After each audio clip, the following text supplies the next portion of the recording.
उसको एनालिसिस करते हैं, प्लस इसमें एडिशन करते हैं हम कि जो एक्सपेक्टेड क्या हो सकता है मॉनेटरी पॉलिसी, जो कि ये थर्सडे को अनाउंस होने वाली है। स्टेट बैंक ने अर्ली कर ली है। ऑब्वियसली ये डेट इन्होंने अगर 16 मार्च पे अनाउंस करनी थी, जो भी पॉलिसी थी उसको जल्दी किया है, तो इसका मतलब है कि कोई मेजर डिसीजन लेने वाले हैं, और वो भी मोस्ट प्रोबेबली इन्फ्लेशन को देखते हुए प्लस आईएमएफ की कंडीशंस को देखते हुए अप साइड पे ही होगी।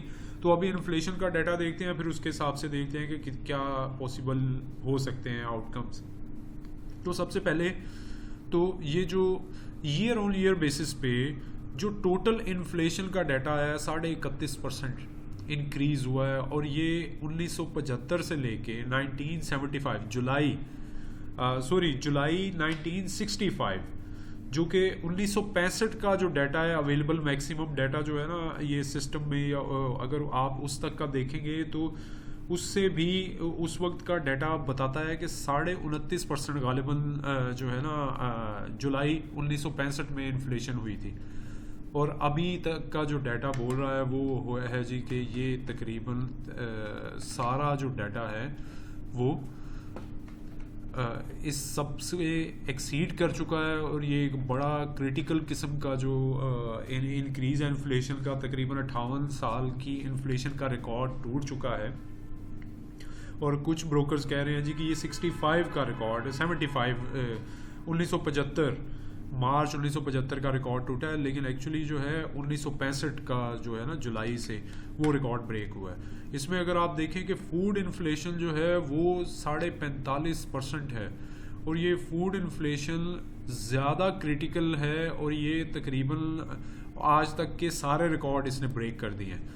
जो ओवरऑल डाटा है वो 65 तक का 1965 तक का ब्रेक किया है, लेकिन ये फूड इन्फ्लेशन तकरीबन सारे रिकॉर्ड ब्रेक कर रही है, और मुसलसल हर गुजरता मंथ इसमें एडिशन कर रहा है। तो ये एक बड़ी रिस्की किस्म की सिचुएशन हो चुकी है। और अभी आपके नॉलेज में होगा कि ये जो डाटा होता है इसमें बहुत सारी मैनिपुलेशन भी होती है। मतलब अगर आप देखेंगे इसमें चावल की जो प्राइस ली गई होगी, टोटा चावल की ली गई होगी, और वो भी 190 से 195 रुपए के हिसाब से, हालांकि मार्केट में आपको वो अभी भी 230 से 240 रुपए से नीचे टोटा चावल भी नहीं मिल रहा। और जो दूसरा चावल है जो बासमती या कर्नल या साबित जिसको कहते हैं हम अपनी देसी ज़बान में, वो आपको 300 रुपये से लेके 350 रुपये के दरमियान क्वालिटी टू क्वालिटी वेरी कर रहा है, वो मिल रहा है।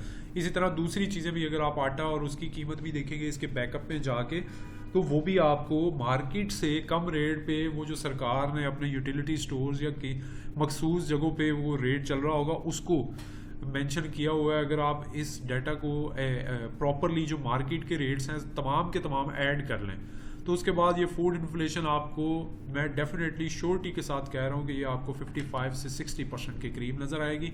और जो नेशनल CPI है वो आपको 31.5% नहीं, ये 36 से 40% के दरमियान नज़र आ रहा होगा। तो ये सिचुएशन बहुत ही क्रिटिकल होती जा रही है, और इसमें बहुत सारे फैक्टर्स हैं। एक तो मिसमैनेजमेंट का फैक्टर भी है, दूसरा पॉलिटिकल अनसर्टेनिटी भी है, तीसरा जो जारी बात है जब हुकूमतें जल्दी में गिरा कर बनाई जाती हैं और बार बार जल्दी में फैसले, ये हालांकि एक छोटी सी कंपनी होती है, उसकी भी बोर्ड ऑफ डायरेक्टर्स को इजीली सारे एकदम से रिप्लेस नहीं करते कि बहुत सारा सिस्टम सिनेरियो एकदम से तबाह हो सकता है। तो ये जो अनसर्टेनिटी और इंस्टेबिलिटी है ये हमेशा डैमेज करती है। ये नहीं कि सिर्फ इस हुकूमत में, जब भी आप देखेंगे इन्फ्लेशन का और जो डॉलर का एकदम से अप डाउन है, वो आपको पिछली पूरी हिस्ट्री में पाकिस्तान के 1947 से लेके अब तक वो इसी वजह से एकदम से भूचाल नज़र आएगा जब भी ये पॉलिटिकल इंजीनियरिंग की जाती है। तो इस वजह से आई होप के फ्यूचर में पॉलिटिकल स्टेबिलिटी शायद देखने को मिले, लेकिन अभी तक हमारी हरकतें रवैये वो वाले बने नहीं हैं। दूसरी तरफ इस इन्फ्लेशन को देखते हुए और प्लस IMF से कंडीशंस जो तय हो रही हैं उसके मुताबिक हमें अपना इंटरेस्ट रेट इंक्रीज़ करना है। और इस इन्फ्लेशन के डाटा से पहले तक लग रहा था कि 2% तक का प्रोजेक्टेड है, लेकिन ये जिस तेज़ी से ये इन्फ्लेशन बढ़ रही है कोई कहा नहीं जा सकता कि 2.5% से 3% तक का भी इंटरेस्ट रेट इंक्रीज़ कर दिया जाए।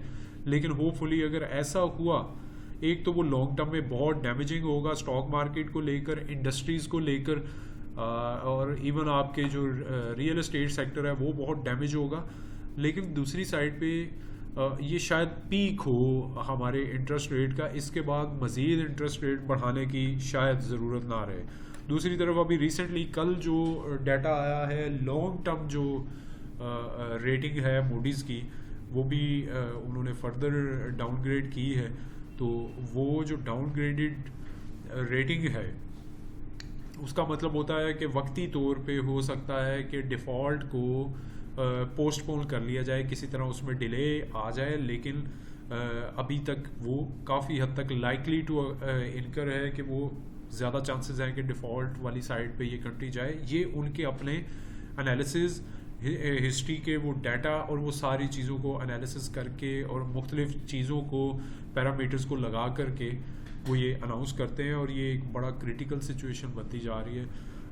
Let's pray for the Pakistan and let's hope for the best. इस हिसाब से अपनी स्ट्रेटजी बनाइए और स्टॉक मार्केट में स्टॉप लॉसेस के साथ काम करिए। लेकिन इसके बाद जो है मुझे ज़ाती तौर पे लगता है कि स्टॉक मार्केट शायद लंबे अरसे तक साइडलाइन रहे या डाउन साइड रहे, एक साइड पे रुक जाएगी काफ़ी लंबे अरसे तक, क्योंकि इंस्टीट्यूशनल इन्वेस्टर्स वो सारे स्विच कर जाएंगे मनी मार्केट में अपनी इन्वेस्टमेंट को लेकर के, क्योंकि उनको 18% 20% स्मूथली एक बड़ा अच्छा रिटर्न मिल रहा होगा बगैर किसी रिस्क के।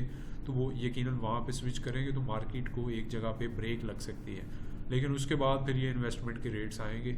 Let's hope for the best. Channel subscribe कर लीजिए, यहाँ पे आपको बहुत सारा दूसरा डाटा भी मिलेगा। दुआओं में याद रखिए। अल्लाह हाफिज़।